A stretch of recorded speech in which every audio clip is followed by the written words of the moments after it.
اسی طرح سے دولہا مہندی لگاتا ہے، مہندی دلہن کے لیے ہے یا عورت کے لیے ہے، اور وہ صرف شادی کے ساتھ نہیں ہے بلکہ سال بھر کے لیے عورت کے لیے ہے، تاکہ مردوں سے عورتوں کا ہاتھ کیا ہو، الگ ہو۔ لیکن کیا ہوتا ہے، دولہا بھی بیٹھتا ہے ایسا ہاتھ دیکھے، اور اس کو پوری مہندی، چاند تارا، اور نہ جانے اس میں پھول، پھر اس میں لڑکی کا نام، اور بہت ارمان ایک ایک کے ہوتے ہیں، تو مہندی دولہے کو لگاتے ہیں۔ عورتوں کے کام ہے یہ، مردوں کے کام نہیں ہے۔ کان میں بھی پہنے گا، آپ دیکھیے دولہا مہندی عورتوں کے لیے، مردوں کے لیے جائز نہیں ہے، وہ عورتوں کا کام ہے، مردوں کا نہیں ہے۔ تو بہت سارے ہمارے مرد، اچھا بہت سارے لوگ کیا کہتے ہیں، نانی اماں کیا بتاتی، کم سے کم چھوٹی انگلی کو تو لگا،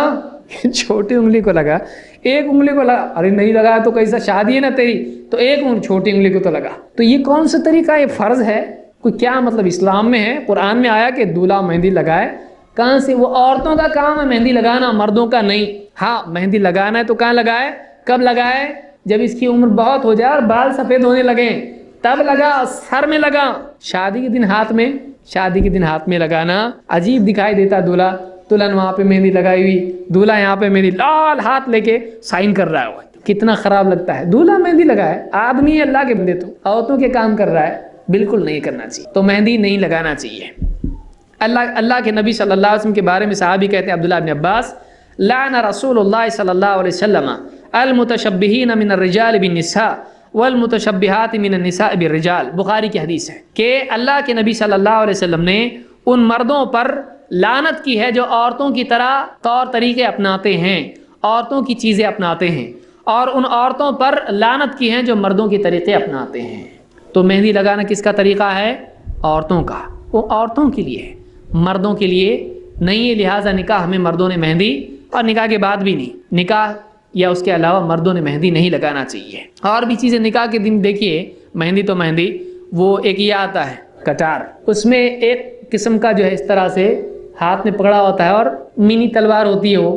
جو ایک ہی دن اس کے ہاتھ میں ہوتی ہے، باقی دن چھین لی جاتی ہے۔ اور اس میں شروع میں کیا ہوتا ہے، لیمو لگایا جاتا ہے، اور اس کی دو مناسبت ہیں، ایک تو لیمو نظر اتارنے کے لیے استعمال ہوتا ہے، دوسرا یہ ہے کہ وہ چبھ نہ جائے کسی، تو لیمو میں آلریڈی پہلے سے چبھا ہوا ہے، تو کہیں دھکا وکا لگ بھی جائے گھوڑے پہ بیٹھتے وقت، تو کوئی گھوڑے کو لگ گیا کبھی تو گھوڑا بھاگنا شروع ہو جائے گا۔ گھوڑے پہ بہت سارے دولہے گھوڑے پہ بیٹھتے ہیں، کیا شوق ہے معلوم نہیں، شادی کے گھوڑے پہ بیٹھوں گا میں، اور گھوڑا کیسا ہونا چاہیے، ریس کا نہیں، شادی کا ہونا چاہیے۔ پھر اس کے سامنے بینڈ بھی ہونا چاہیے، بینڈ ہوگا، گانے بجائیں گے اور ناچیں گے گائیں گے، دوست بھی ناچتے سب اس میں، کیا چیزیں ہیں یہ۔ اور پھر وہ بارات آ رہی، لوگ پوچھتے تھے آیا کہ نہیں دولہا، آیا کہ نہیں، بولے تھوڑا وہاں چوک میں وہاں ناچ رہے ہیں، وہاں پہ آتے آتے آتے پھر دولہا آتا ہے، اس کو صحرا پہنایا جاتا ہے، صحرا، اور اس میں جتنے پھول اتنا اچھا، تو اتنے پھول کے بعض اوقات تو آگے پیچھے دونوں طرف سے پھول ہوتے ہیں کہ کوئی ہاتھ ملانا چاہے دولہے سے تو کہاں ہے بھائی، اس کا چہرہ کدھر ہے، آگا ہے کہ پیچھا ہے، وہ بھی نہیں سمجھ میں آتا کہ بھائی اس کا ڈائریکشن کدھر ہے۔ اور پھول اتنے زیادہ ہوتے ہیں، بعض اوقات بہت سے دونوں کا یہ حال ہوتا ہے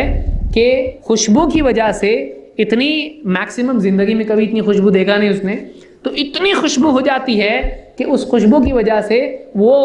یعنی ایک تو گھبراہٹ شروع ہو جاتی ہے، اس کو پسینہ پسینہ ہو جاتا ہے، اور کبھی کبھی چکر آ کے گر بھی جاتا ہے، کبھی کبھی دلہن بھی گر جاتی ہے، اتنے پھول کہ اتنی خوشبو کبھی زندگی میں فرسٹ ٹائم ہے، کیونکہ پہلی شادی ہے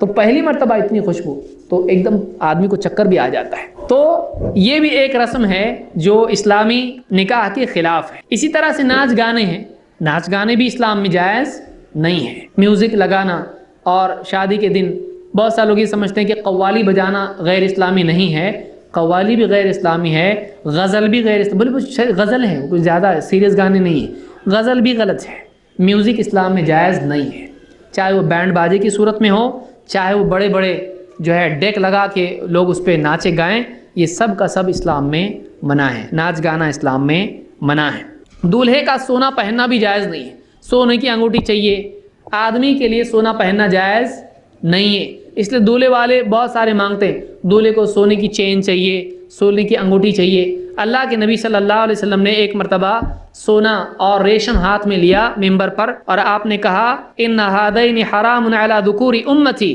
یہ دونوں چیزیں